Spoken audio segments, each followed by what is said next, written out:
Ngara, village situé à 7 km de Moundou ce 29 février, le chef de l'État Idriss Déby inaugure le complexe industriel des abattoirs du Logone. Les temps forts de la cérémonie et la découverte de cette infrastructure qui fait la fierté de la province partant du Tchad, c'est dans ce journal. Nous parlerons également dans ce journal de la promesse concrétisée du chef de l'État en faveur de la jeunesse. Idriss Déby Itno octroie 500 millions de francs CFA pour l'entrepreneuriat de la jeunesse, c'est toujours à Moundou. Et puis pour barrer la route au coronavirus, le ministère de la Santé publique multiplie les stratégies dans le cadre de la gestion et contrôle des voyageurs et leurs bagages à l'aéroport international Hassan Diamous de N'Djamena. Samedi 29 février 2020, bonsoir à tous et merci d'être au rendez-vous des informations sur Télé Tchad. Je l'annonçais en titre que le président de la République Idriss Déby Itno a inauguré ce samedi Ngara, village situé à 7 km au sud de la ville de Moundou, chef-lieu du Logone occidental, le nouveau complexe industriel des abattoirs du Logone. Retour sur le temps fort de cette cérémonie avec Granga Chamirima.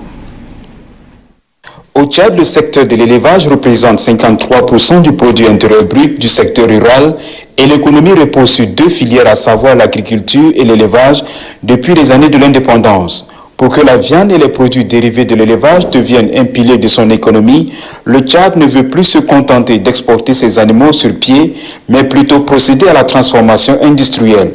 Ce qui justifie l'engagement du gouvernement tchadien d'inscrire dans son programme national de développement la construction d'un complexe industriel des abattoirs du Logone. 7 ans après la pose pierre de ce joyau complexe de normes internationales, le président de la République, Idriss Déby Itno, est accueilli dans une ambiance de convivialité et de fraternité, signe que le peuple logonais est en parfaite symbiose avec son président. La population riveraine n'a pas voulu se compter l'événement historique, puisqu'il est le tout premier grand abattoir jamais réalisé depuis l'indépendance. Autorités administratives, militaires, associatives, jeunes, leaders d'opinion et religieux traditionnels et groupements féminins ont effectué le déplacement du complexe industriel des abattoirs du Logone. C'est le lieu pour le gouverneur de la province du Logone occidental de témoigner la sympathie du peuple logonais et réitérer l'engagement de la population de soutenir la vision du président de la République. Au nom de la population du Logone occidental et à mon nom personnel, nous vous témoignons de tous nos remerciements et de notre indéfectible soutien pour cet investissement de grande envergure dont l'impact socio-économique n'est plus à démontrer. Car cet abattoir, aux normes internationales, viendra renforcer incontestablement les tissus économiques de nos provinces et consolidera sans nul doute pour Moundou son statut de capitale économique, eu égard à la présence des industries qui sont implantées à Moundou. Il s'agit de la Coton Tchad, société nationale, qui venait de retrouver ses lettres de noblesse d'antan et grâce à votre implication personnelle. De l'exploration et de l'exploitation des champs pétroliers dans le département de Guéni et de Ngourgousso, de l'aménagement de l'aéroport de Moundou requis aux normes internationales, du bitumage de routes diversifiées vers le Cameroun, la transnationale traversant la zone méridionale jusqu'à Kiabé via Sar, du bitumage de plus de 15 km de voies bitumées et l'éclairage pour la ville de Moundou, sans oublier les projets d'électrification plus attendus de la ville de Moundou en gaz naturel issu des champs pétroliers de Mangara dans le département de Guéni. Excellent Monsieur le Président de la République, permettez-moi de me joindre aux populations de Logone pour saluer votre leadership avéré et votre vision pour le développement du Tchad tout entier. Toutes ces réalisations nous réconfortent et vont créer effectivement des conditions idoines qui permettront à nos provinces d'amorcer son véritable essor économique. Le complexe industriel des abattoirs du Logone a une capacité de production de 20 000 tonnes de viande par an et permettra de traiter 400 à 500 bovins et 600 à 800 caprins par jour. C'est un véritable outil d'intégration sous-régionale. Le Tchad deviendra ainsi un pays exportateur de viande. La construction de ce complexe industriel des abattoirs a duré un peu plus de 5 ans. La coupure du ruban ce samedi nous donne l'accès de découvrir les différents compartiments de cette infrastructure qui fait la fierté de la Provence et du Tchad. Découvrons-le donc ensemble avec l'aide de Granga Chamirima.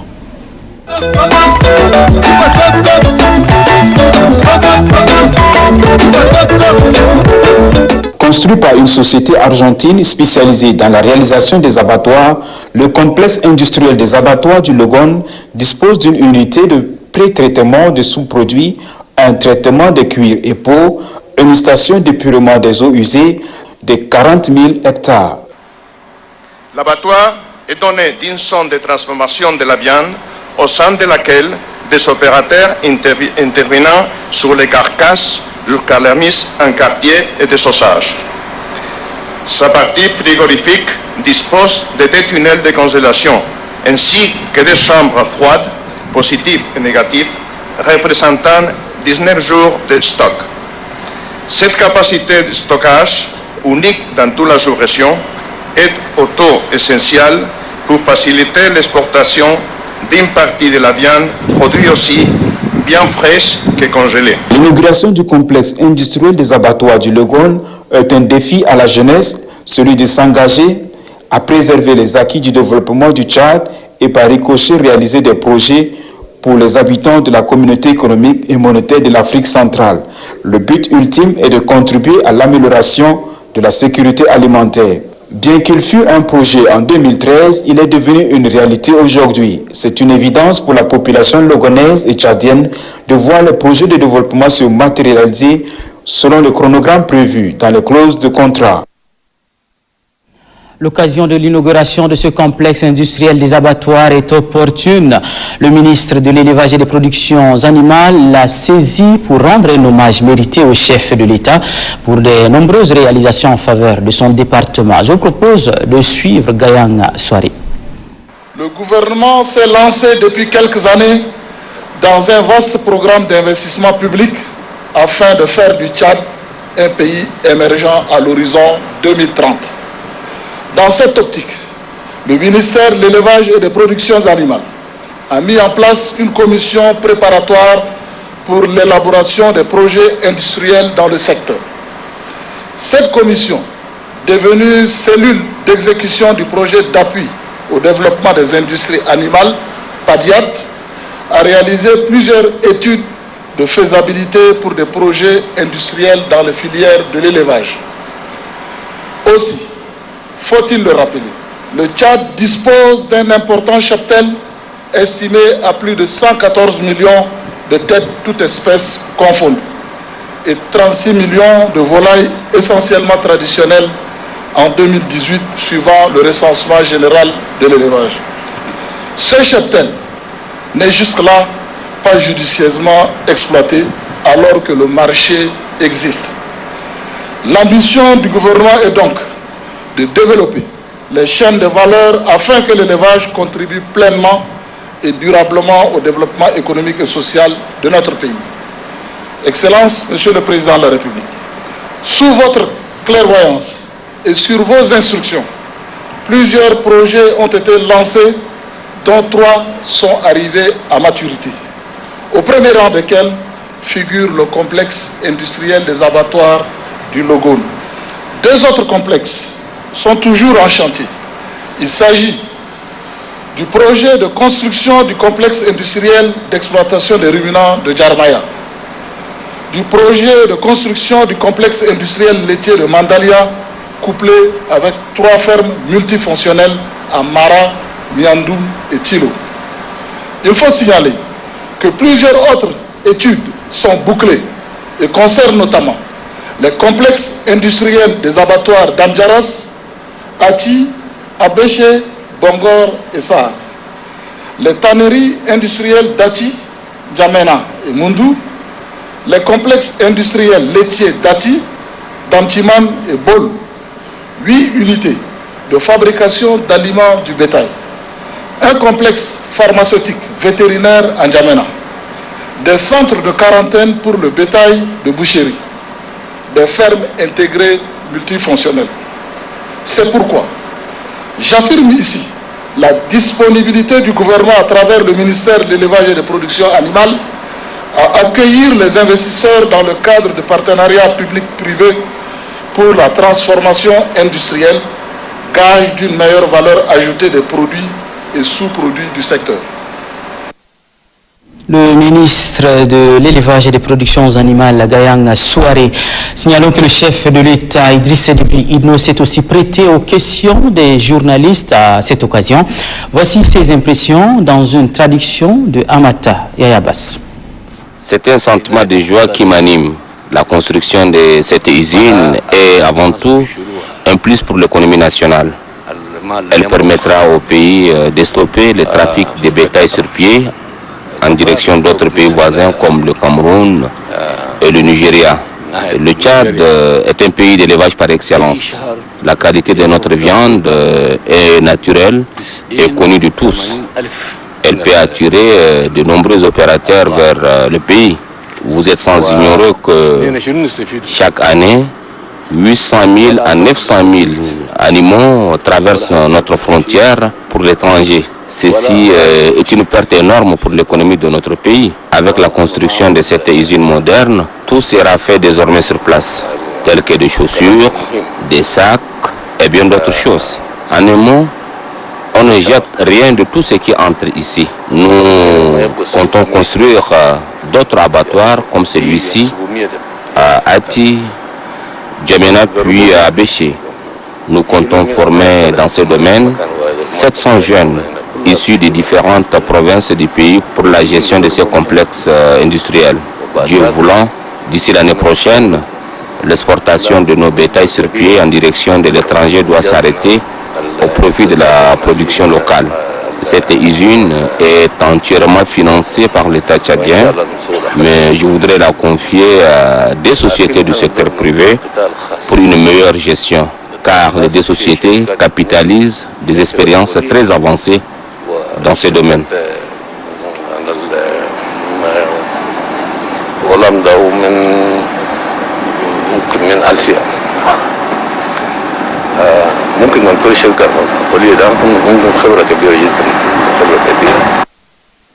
Le président de la République, Idriss Déby Itno. La jeunesse est également honorée en Gara dans la foulée de l'inauguration du complexe des abattoirs du Logon. Le président de la République a remis un chèque d'un montant de 500 millions de francs CFA pour l'entrepreneuriat de la jeunesse. Cette somme est destinée pour financer des projets entrepreneuriaux et c'est la concrétisation de sa promesse faite lors du premier forum national de la jeunesse. Branga Chamirima.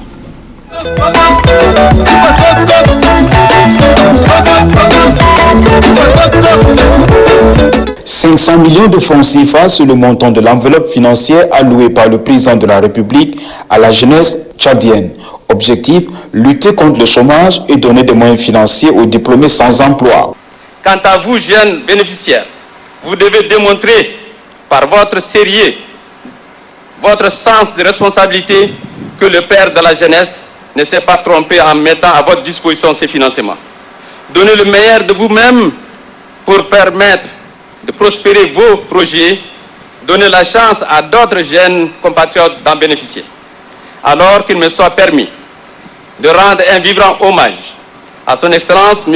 Idriss Déby Itno, président de la République, chef de l'État, chef du gouvernement, qui a décidé de bâtir une jeunesse digne, encadrée et évoluant dans un environnement favorable à son épanouissement intégral. Ce dont traduit la préoccupation des autres autorités en faveur de la jeunesse. Une des réponses au forum des jeunes tenu sous les auspices du président de la République. Le financement accordé aux jeunes est remboursable avec des modalités définies par les clauses. Aux jeunes d'en tirer le profit de cette somme allouée lors de l'inauguration du complexe industriel des abattoirs du Logon. Je vous invite à suivre à présent les témoignages de quelques concitoyens qui ont rendu un hommage mérité au président de la République, Idriss Déby Itno. Le président de l'interprofession de la filière élevage du Tchad, qui regroupe les éleveurs, les bouchers, les tanneurs, les transformatrices et les transformateurs, ainsi que les commerçants et syndicats de bétail du Tchad. Nos impressions, d'abord, nous exprimons notre gratitude surtout à son Excellence, Monsieur le Président de la République. Il faudrait le noter, cette infrastructure nous permettra d'exploiter maintenant nos ressources localement, et cette infrastructure nous permettra de ne pas avoir de tracasseries durant les commerces transfrontaliers, d'où nous sommes soumis à des raquettages de la secte Boko Haram, qui nous a emporté en 2014 10 000 têtes de bétail à une valeur de 4 milliards 254 millions 600 000 francs CFA. Eh bien, cette infrastructure nous permettra d'exploiter tous les sous-produits de notre élevage. Nous sommes très contents de l'écouter et de voir ça. Nous sommes contents de la part du chef de communauté résident à Modou. Merci beaucoup de la part du président de la République, chef de l'État. L'œuvre qu'il a réalisée chez nous ici, ça nous a beaucoup intéressés. Ça nous a impressionnés même. Nous souhaitons et nous lui demandons qu'il puisse continuer comme ça avec nous. Nous remercions le chef d'État parce qu'il était venu, il a inauguré notre abattoir. Nous, les femmes bouchères, nous sommes très contents pour son arrivée, pour l'ouverture de notre abattoir. Donc c'est un projet pour nous et nous femmes, nous voulons travailler. Le chef de l'État a pensé aux femmes. Donc nous sommes très contents. Merci Nyato. On ne va pas passer sous silence la mobilisation de la population de Moundou à l'inauguration du complexe industriel des abattoirs du Logone. C'est l'expression de reconnaissance au chef de l'État pour ces joyaux qui va contribuer sans nul doute au développement de la province. Karnouba Théophile.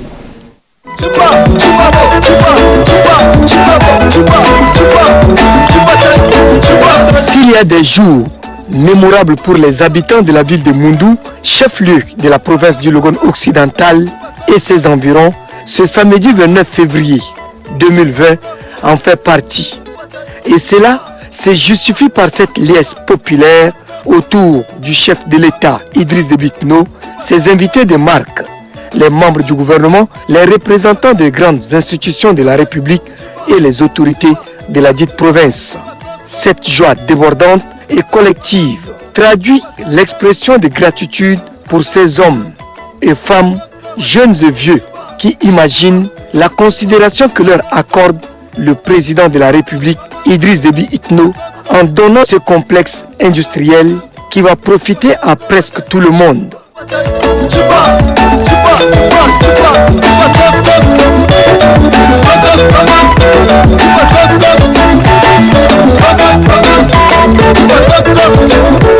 Lorsque l'on sait que la plupart des foyers élèvent des petits ruminants et hébergent des bras valides, autrement dit, avec la construction de ces complexes industriels, ils pensent avoir beaucoup de chances pour vendre rapidement et à un prix avantageux leurs chèvres ou moutons, avoir également de l'emploi.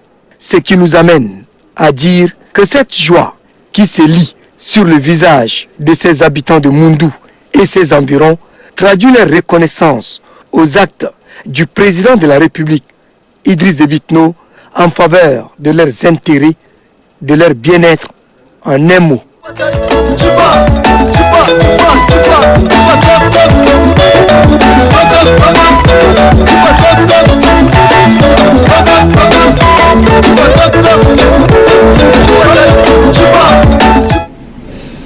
Voilà ce qui est de l'inauguration du complexe des abattoirs du Logone. Mais sachez que le chef de l'État a eu plusieurs autres activités que nous retrouverons dans le cours de ce journal. Revenons sur place en Djamena pour parler de cette audience qui a lieu à la présidence de la République. C'est le ministre secrétaire général adjoint de la présidence de la République, Hissène Brahim Taha, qui a reçu le ministre congolais des Affaires étrangères, Jean-Claude Gakosso. La résolution de la crise libyenne a été au centre de la rencontre. Doba Robert. Le ministre des Affaires étrangères de la coopération et des Congolais de l'étranger, Jean-Claude Ngakosso, est à la présidence de la République. Il est porteur d'un message du président de la République du Congo, Denis Sassou Nguesso, à son homologue tchadien Idriss Déby Itno. Le message porterait essentiellement sur le dossier libyen, un dossier qui préoccupe l'Afrique, plus particulièrement ses pays limitrophes. À Berlin, mandat a été donné aux pays africains de jouer pleinement leur rôle dans la résolution de la crise libyenne. À Berlin, il a été décidé que l'Afrique se chargerait de réunir une conférence interlibyenne de réconciliation inclusive. Et au sein du comité de haut niveau s'est constitué un groupe de contact dont fait partie son Excellence Idriss Déby Itno. Et la première réunion de ce groupe de contact va avoir lieu au Congo-Brazzaville, dans la petite ville d'Oyo, le 12 mars prochain. Et donc nous sommes venus ici pour porter l'invitation de manière officielle à son Excellence. Il s'agit pour l'Afrique de prendre ses responsabilités, toutes ses responsabilités face au drame libyen. Il n'y a aucune raison que la primauté revienne aux Occidentaux alors que nous-mêmes sommes là, nous avons la capacité intellectuelle et la sagesse africaine pour imaginer des solutions au drame libyen.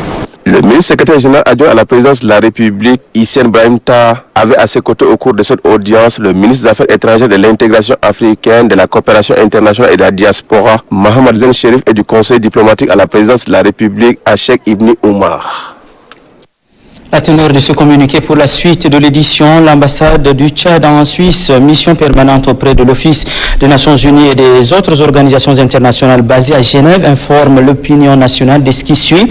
Dans le cadre des activités collégiales des missions permanentes africaines à Genève, l'ambassadeur du Tchad en Suisse, Ahmad Makaïla, a été désigné pour siéger au groupe consultatif du Conseil des droits de l'homme des Nations Unies pour la période allant du 1er avril 2020 au 31 mars 2021, mise en place par la résolution AHRC 521. Le groupe consultatif est chargé de statuer sur les détenteurs des mandats qui sont désignés dans le cadre des procédures spéciales. La mission des titulaires des mandats et l'observation régulière de la situation des droits humains qui leur est attribuée. L'ambassadeur Ahmad Makaïla a réitéré l'engagement de son pays à défendre les intérêts et les priorités de l'Afrique et sa détermination à relever collectivement les défis qui se proposent en termes de promotion et de protection des droits de l'homme.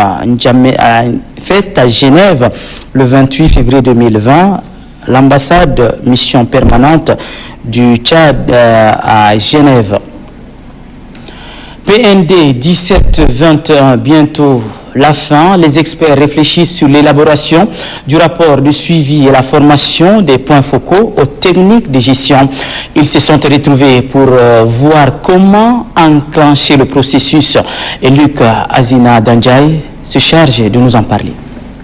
4 jours durant, les points focaux des différents ministères ont analysé la synthèse du rapport de suivi de la mise en œuvre du PND 2018. C'est un mécanisme de suivi et évaluation efficace pour permettre de corriger les erreurs afin d'atteindre les résultats escomptés de manière efficace et efficiente. Au cours de cet atelier, les points focaux ont élaboré la feuille de route et ont validé le canevas pouvant guider l'élaboration du 3e rapport de suivi de la mise en œuvre du PND pour l'exercice 2019. Daniel Betcom, représentant résident par intérim de PNUD au Tchad et du système des Nations Unies, a remercié le gouvernement du Tchad pour avoir associé le PNUD dans cet exercice qu'il effectue à travers le ministère de l'économie et de la planification du développement. Pour lui, le processus de cette année vise à corriger les insuffisances relevées par les autorités nationales lors des 2 premiers rapports. Le représentant du ministère de l'économie et de la planification du développement, par ailleurs directeur de suivi et évaluation des politiques et des stratégies de développement, a souligné que l'exercice annuel a tout son sens et figure dans l'agenda d'activité du ministère de l'économie et de la planification du développement.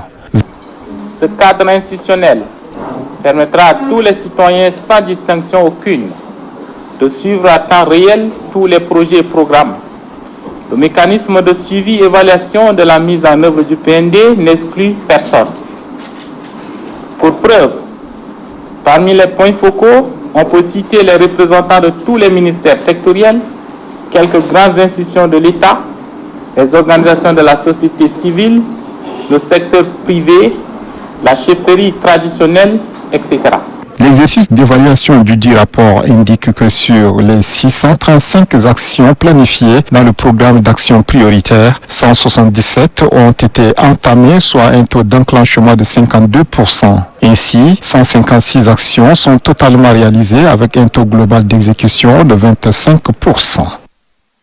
Et puis des experts de la CEMAC se sont eux aussi retrouvés à Douala au Cameroun pour examiner les produits des entreprises de l'espace CEMAC. Pendant les travaux, ils ont étudié et approuvé 304 produits présentés par les 5 pays. Bachar Yaya Isanga.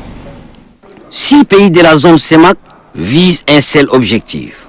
Entendez l'agrément des tarifs préférentiels généralisés des produits. Un outil qui permet aux produits des entreprises de la zone d'être exonérés de tout tarif douanier. Cet engagement passe par le comité régional d'origine, institution bien placée pour étudier les produits. Parlant d'agrément, lors de cette réunion annuelle, 304 produits proposés par les 5 pays de la CEMAC sont étudiés et pris en compte. Sur les 6 pays, seul le Tchad n'a pas présenté son produit. Mais cela ne tardera pas à venir. Mais nous espérons que le Tchad va mettre le bouchon double pour essayer d'encourager nos entreprises afin qu'ils puissent donc accéder à ce tarif préférentiel généralisé. Expert en douane, Yves Patrick Chami, président du comité régional d'origine, a précisé qu'avant la fin de l'année 2020, 1000 produits seront pris en compte. Parmi les produits figure la viande bovine. Ainsi le Tchad jouera son rôle, surtout avec l'inauguration de l'abattoir moderne de Moundou par le chef de l'État Idriss Déby Itno. Pour donner une quintessence à cette réunion, le commissaire en charge du département du marché commun de la CEMAC, Michel Niama, a fait le déplacement de Douala. Sa présence confirme l'appui de la CEMAC et de la CAC. Il est indispensable que les opérateurs économiques tchadiens s'approprient ces modèles pour que leurs produits soient agréés. Parlons à présent d'une association, d'une organisation, cette nouvelle organisation qui vient agrandir le paysage associatif tchadien. Société tchadienne de cardiologie, c'est le nom de cette association des scientifiques apolitiques et à but non lucratif. Faisons donc la connaissance de cette association à travers ses objectifs avec Angal Toklok. Face à l'ampleur que prennent les maladies non transmissibles au Tchad, les cardiologues du pays s'organisent pour passer à l'action. Une vingtaine au total, ils décident de s'occuper de la santé des cœurs de leurs compatriotes en se mettant sous la coupe de la Société tchadienne de cardiologie, SOTCAR. Sa vocation est de servir l'intérêt de tous les patients par des actions de recherche, d'enseignement, d'évaluation et de sécurisation des soins en cardiologie. Ceci dans le respect des valeurs et règles d'éthique et de déontologie médicale. Selon l'Organisation mondiale de la santé, le nombre de décès dus aux maladies non transmissibles risque d'atteindre le seuil de 54 millions de personnes d'ici 2030 si les stratégies de lutte ne s'améliorent pas. Raison pour laquelle la SOTCAR entend s'impliquer dans la lutte contre les maladies cardiovasculaires en mettant en œuvre des stratégies de prise en charge partant des études d'envergure nationale. Le président de l'Ordre national des médecins du Tchad, Dr Mbainginam Djaonadi, qui espère un partenariat crédible avec la SOTCAR, rassure la société du soutien de son organisation pour le triomphe de la médecine au Tchad. Le ministre de la Santé publique loue cette initiative des cardiologues tchadiens. Au Tchad, la problématique des maladies cardiovasculaires est complexe et se pose avec acuité au regard du quotidien que nous vivons. À travers les morts subites qui ont explosé ces derniers temps et pour lesquels le ministère de la Santé est interpellé au plus haut niveau pour apporter des réponses. Aussitôt lancée, la Société tchadienne de cardiologie signe une convention avec le ministère de la Santé publique. Un acte qui engage les deux parties à œuvrer davantage pour une prise en charge efficace des patients. La caravane médicale multidisciplinaire à l'initiative de la Fondation Grand Cœur et ses partenaires a pris fin hier au centre hospitalier universitaire de la mère et de l'enfant. La caravane a duré une semaine et plus de 1000 malades ont été consultés. Guillaume Benguiri. Voilà le bilan de la caravane médicale multidisciplinaire organisée par la Fondation Grand Cœur et ses partenaires. Pendant une semaine, l'équipe médicale déployée sur le terrain a eu à consulter 1082 patients et 210 traités avec succès. Ainsi, redonner du sourire aux personnes vulnérables souffrant de différentes pathologies, La préoccupation est au centre des programmes de la Fondation Grand Cœur. La Fondation Grand Cœur, dans sa quête du bien-être social de la population défavorisée, multiplie ses actions, notamment dans le domaine de la santé. C'est pourquoi la présidente de la Fondation Grand Cœur, son Excellence Madame Hinda Déby Itno, a toujours fait parler son cœur pour répondre aux besoins de santé qu'expriment les familles vivant dans la précarité, en offrant gratuitement des soins à leurs malades. Tout en saluant l'apport de cette organisation caritative pour ses multiples actions réalisées sur le terrain, le directeur général adjoint du ministère de la Santé publique apprécie à sa juste valeur le bilan de cette caravane. À l'espace d'une semaine, plus de 1000 consultations, dont 210 opérations sont réalisées. C'est vraiment à féliciter. Partenaire privilégié de la Fondation Grand Cœur, l'ONG Direct Aid a, par la voix de son représentant, réitéré sa ferme volonté à accompagner cette fondation dans ce genre d'opérations afin de sauver des vies humaines. Santé toujours dans le cadre de la prévention de la coronavirus, le ministère de la Santé publique et l'autorité de l'aviation civile ont tenu une réunion d'échange avec le personnel des services impliqués dans la gestion et contrôle des voyageurs et leurs bagages. C'est dans le cadre de l'application des mesures prises contre Covid-19. Kadnouba Théophile. L'autorité de l'aviation civile, ADAC, se met au rythme de la cadence d'autres institutions sœurs de la planète en charge de la gestion de la navigation aérienne pour prévenir la propagation du coronavirus au Tchad. En raison de l'aggravation de la menace de Covid-19, les responsables de l'ADAC ont fait appel aux experts du ministère de la Santé publique pour échanger avec les personnels exerçant sur la plateforme aéroportuaire de N'Djamena qui est particulièrement exposée au contact avec les voyageurs et les bagages. Ceux-ci ont eu à mettre l'accent sur les manifestations des symptômes et les mesures de prévention et de la protection contre le Covid-19. C'est une maladie virale, elle est hautement pathogène. On peut être infecté et ne pas présenter en tout cas des symptômes. Il se propage de personne à personne à travers les gouttelettes en tout cas respiratoires. Pour le représentant de l'ADAC, le Tchad ne doit pas rester indifférent par rapport à la montée vertigineuse de la maladie. Le coronavirus ne fait que avancer, ne fait que flamber dans divers pays du monde et nous sommes obligés de renforcer encore les mesures qui sont en place. Le coronavirus, dont le premier cas est signalé à Rouen, en Chine, qui compte aujourd'hui 2595 morts, atteint d'autres continents qui comptent 2069 cas avec 23 morts, soit plus de 2500 morts. Tout à fait autre chose à présent dans le Mayo-Kébi Ouest, le gouverneur Adoum Forte Amadou a lancé les activités de l'Agence nationale des titres sécurisés. On en parle avec Doba Djonsala. L'Agence nationale des titres sécurisés ANATS bureau provincial du Mayo-Kébi Ouest est désormais opérationnel.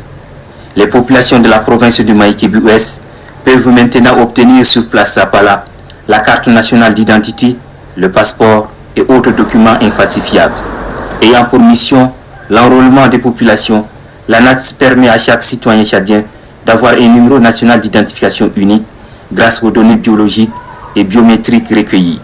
La demande sera forte pour les pièces d'identité, estime le chef des centres d'accueil des usagers de Pala, Fernandin Bouba. Il appelle d'ores et déjà la population à faire preuve de patience et de discipline. Après s'être fait enrôler et obtenu son numéro d'identification sécurisé, le gouverneur de la province du Mayo-Kébi Ouest, Adoum Forte Amadou, invite la population de sa province à faire autant. Cette opération signifie dans un premier temps la fin de la population du Mayo-Kébi Ouest de faire le déplacement à N'Djamena, de passer des semaines pour avoir des titres sécurisés, pour avoir le passeport, pour avoir le carte d'identité et tout ça. Aujourd'hui, ces différents titres se font sur place. Reste que le personnel de l'ANATS met le bouchée double pour donner satisfaction à une demande déjà croissante. Repartons une fois de plus à Moundou, comme je l'avais annoncé, peu après la cérémonie d'inauguration. Le président de la République Idriss Déby Itno a visité la Coton-Tchad, société nouvelle. Cet arrêt lui a permis d'apprécier la situation dans laquelle se trouve la société au moment où elle amorce son redressement. Une importante annonce a été faite par le chef de l'État, qui se réjouit aussi bien de l'entreprise que les paysans. Le point avec Djibril Noualouali. La Coton-Tchad, société nouvelle, sort la tête de l'eau après plusieurs années de difficultés, un redressement que veut toucher du doigt le président de la République Idriss Déby Itno, qui a effectué un arrêt à l'usine d'engrenage de Moundou 2. Le voilà au milieu des cotonculteurs, mais aussi des employés, toutes catégories confondues, qui lui ont remis dès son arrivée le certificat délivré par Coton Made in Africa, qui atteste que le coton produit au Tchad respecte les critères d'éthique, de qualité, d'environnement et de durabilité. Il s'agit d'une véritable reconnaissance pour l'or blanc et la Coton-Tchad, a-t-on expliqué à l'illustre hôte. En lui remettant le document servant sur sa visite de terrain, l'administration et les paysans veulent rendre un hommage au premier cotonculteur tchadien pour ses efforts en faveur du développement de la filière. Efforts qui connaissent un déclic important ce samedi, car après s'être renseigné sur la question, le président de la République Idriss Déby Itno a fait une importante annonce qui a suscité une explosion de joie.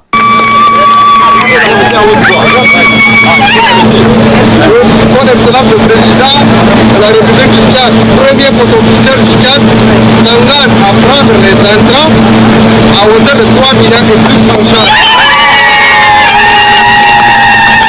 3 milliards 240 millions de francs CFA, c'est le montant de la subvention annoncée pour les intrants au profit des paysans. C'est une joie indescriptible pour les concernés qui voient en ces gestes du chef de l'État une occasion rêvée de booster la production et d'augmenter le pouvoir d'achat des paysans. C'est du moins ce que dit le président de l'Union nationale des producteurs du coton du Tchad, Bontan Douko. En subventionnant, les gens vont revenir massivement à la culture du coton, ils vont utiliser les intrants, ils vont développer d'autres cultures et permettre à ce que le Tchad ne donne pas la main ailleurs pour demander à manger. Il faut qu'on trouve à manger localement, on va aller dedans.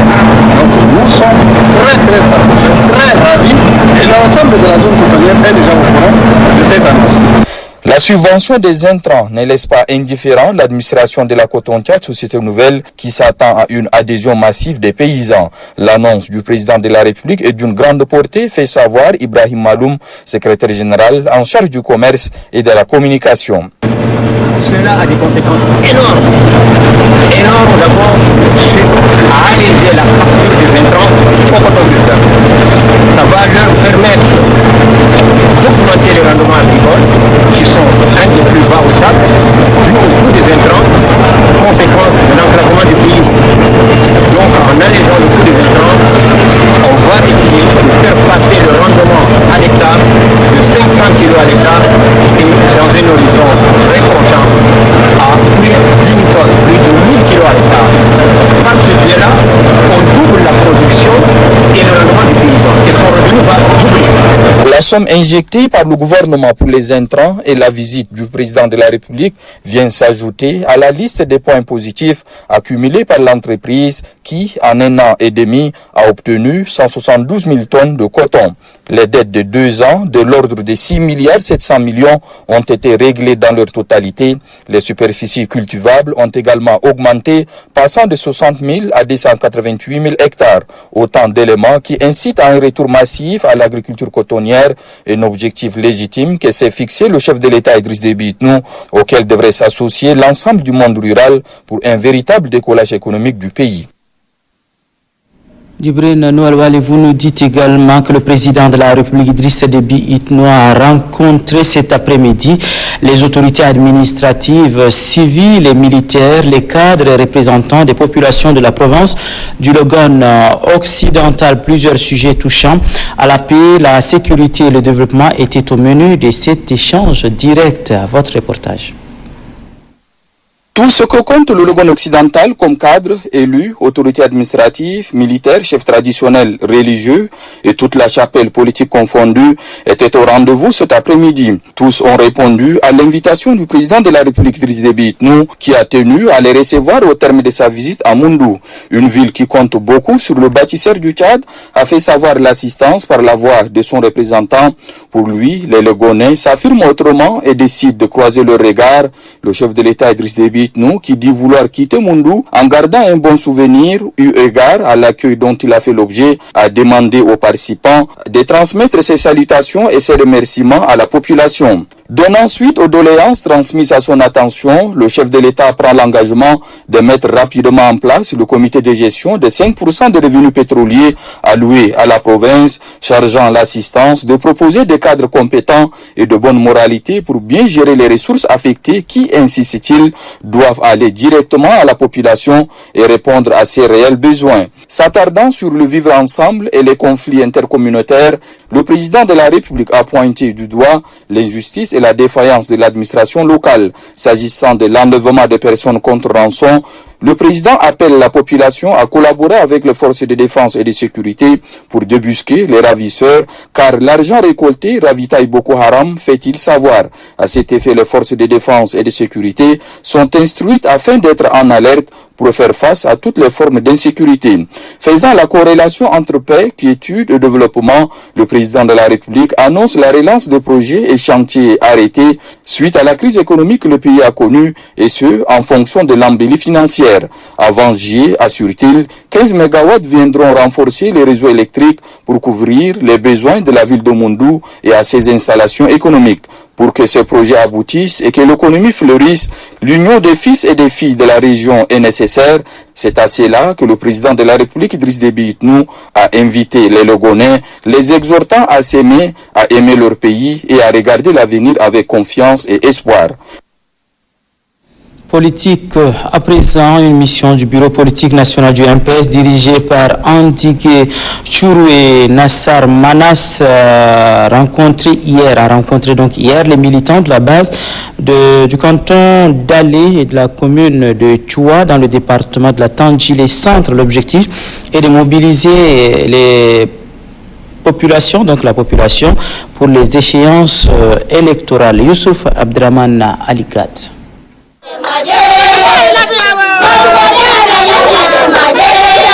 Après Béré, la délégation conduite par Andigue Chouroué Nassar Manas, membre du bureau politique national du mouvement patriotique du Sali, du département de la Tandjilé Centre, a mis le cap sur le canton d'Alé. Cette tournée du membre du bureau politique national du MPS vise à remercier la base, mais aussi préparer et galvaniser les militants et militantes pour les prochaines élections législatives.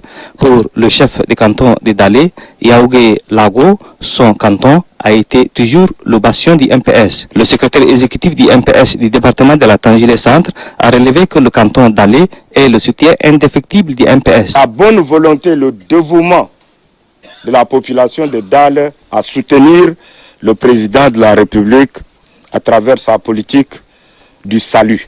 En tant que premier responsable du département qui anime la vie politique du mouvement patriotique du salut, vous jetez toutes mes fleurs. Andigue Chouroué Nassar Manas a prodigué des conseils et orientations aux militants du MPS des cantons d'Alé en vue de mieux gagner les élections législatives. C'est une mission difficile, mais il faudrait que nous soyons soudés.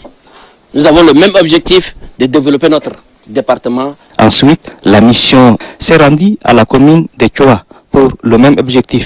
Le chef de canton de Tchoua, Domro Kaye, a souligné que son canton est à 100% MPS. Débilgué Aman, secrétaire exécutif du MPS de la Tandjilé Centre, appelle les militants à la mobilisation.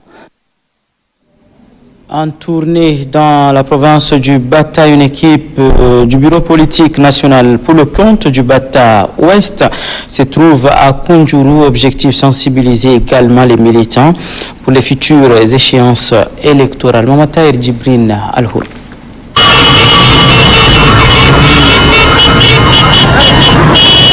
à Kunjuru. Les militants du MPS se sont mobilisés pour communier avec l'arrivée de la délégation du bureau politique national du parti. Cavaliers et motocyclistes ont paradé avec la délégation de l'entrée de la ville jusqu'à la place publique. Tout a commencé par le mot du représentant du chef de canton de Darkouka qui a plaidé auprès des cadres politiques ressortissants d'accompagner le développement socio-économique de leur localité. Ensuite, le secrétaire exécutif du conseil sous-préfectoral du MPS de Kunjuru a remercié les militants pour l'importance qu'ils ne cessent d'accorder aux activités du parti. Avant de présenter la carte postale de la sous-préfecture de Kunjuru, le secrétaire exécutif départemental du MPS du Bata Ouest, Ahya Adoum Youssouf, et le secrétaire général provincial du MPS du Bata, Brahim Sinoussi Imam, ont dans leurs interventions souligné que cette sortie massive des militants confirme que Kunjuru est à 100% MPS. Par conséquent, ils promettent que les organes de base des partis soient toujours aux côtés des Kunjurois dans les bons et mauvais moments. Samira Al-Khali Mohamed, membre du BPN et chef de mission, a dans son message appelé les militants et militantes à une mobilisation pour les futures batailles politiques. Selon elle, nous sommes sûrs que Kunjuru est à 100% avec le MPS, mais nous ne sommes venus ici que pour mettre en place un certain ordre, afin que lorsque le temps des élections arrive, la base puisse choisir elle-même ses candidats. Pour ce faire, elle promet qu'une commission mixte avec les jeunes de tous les départements du Bata Ouest soit mise en place pour travailler dans la phase électorale et au-delà. Sinon qu'après le canton d'Arkouka, la délégation du MPS se rendra dans le canton Salamat Dati pour la même activité.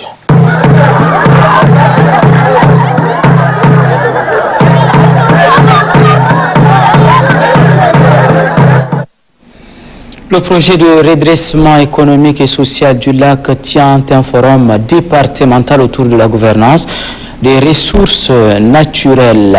Soukassia Prosper, reportage. Contribuer à la formation et l'amélioration de la gouvernance autour des ressources naturelles des populations à travers des concertations inclusives et l'élaboration de conventions locales, tel est l'objectif du forum départemental autour de la gouvernance des ressources naturelles. Le maire deuxième adjoint de la ville de Boul, Mohamed Moussafa, a signifié que le projet de redressement économique et social inclusif du lac Tchad se soucie du bien-être de la population en favorisant le dialogue entre les différents chefs de service, les autorités administratives et les leaders communautaires pour réfléchir sur les actions à mener pour un développement durable et harmonieux. Le responsable du partenaire chef de terre solidaire à Singar Mogobé et le responsable du programme Mohamed Moussafa Absakin Gadaya ont rappelé aux participants le contexte et la justification de la tenue du forum. Ils ont mis en évidence le résultat du diagnostic territorial ainsi que les enjeux de la gouvernance des ressources naturelles pour asseoir véritablement le mécanisme local de prévention de gestion des conflits liés à l'exploitation des ressources naturelles entre les différents usagers dans la zone d'intervention du projet.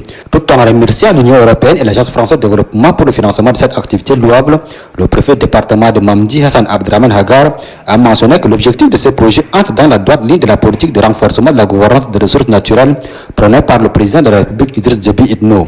Prennent part à ce forum de 2 jours des responsables des services déconcentrés de l'État, de la société civile, des leaders traditionnels et religieux, des responsables des ONG locales et des personnes ressources. Puis parlons de la 28e édition du concours inter-État des douanes de la CEMAC qui a été lancé dans tous les 6 pays membres de la CEMAC. Au Tchad, environ 3000 candidats composent pour 20 places, nous dit Varilach. Le lycée Félix Eboué, grue de monde en cette matinée. Tous sont des candidats retenus pour composer les épreuves écrites de la 28e promotion du concours inter-État des douanes de la CEMAC, Communauté économique et monétaire de l'Afrique centrale. Compte tenu du dysfonctionnement d'ordre organisationnel, au Tchad, la première épreuve débute à 11h comparativement aux autres États membres de cette organisation. On a réparti le quota par État à 13 places pour tout niveau confondu et 7 places en privé. Tous les autres États ont démarré à 9h. Nous, on ne pouvait pas démarrer à 9h. Et dans nos principes, quand un État prend du retard sur les autres, cet État ne compose plus le même sujet que les autres. Donc, on a prévu des sujets de remplacement au cas où il y avait retard. Donc, c'est pour ça que les sujets qui sont proposés actuellement sont des sujets de remplacement. 3000 candidats pour 20 places, un quota qui exige des candidats un sens aigu dans le travail. Le directeur général adjoint des douanes et droits indirects, Remadjiki Gaïna, qui lance la toute première épreuve, invite les candidats à donner le meilleur d'eux. Pour lui, C'est un examen qui se déroule dans la sous-région et à ce titre, il requiert des principes fondamentaux qui sont le travail bien fait et surtout l'excellence. Ces candidats composent 2 sujets pour 2 postes, notamment le poste de contrôleur des douanes et celui de constatation. Et puis en religion, le calife guide suprême de la confrérie Tidjania poursuit son séjour dans notre pays. De retour des provinces, le calife Sidi Ali Bil Arabi Al-Sherif a visité hier la mosquée Al-Shariha dans la commune du 8e arrondissement. Objectif, prêcher ensemble avec les fidèles de la dite confrérie. Ibrahim Oumar, reportage. C'est un dispositif protocolaire complet mis en place comme le veut la tradition pour accueillir les dignitaires religieux Sidi Ali Bil Arabi Al-Sherif. Le calife est venu prêcher parmi ses siens.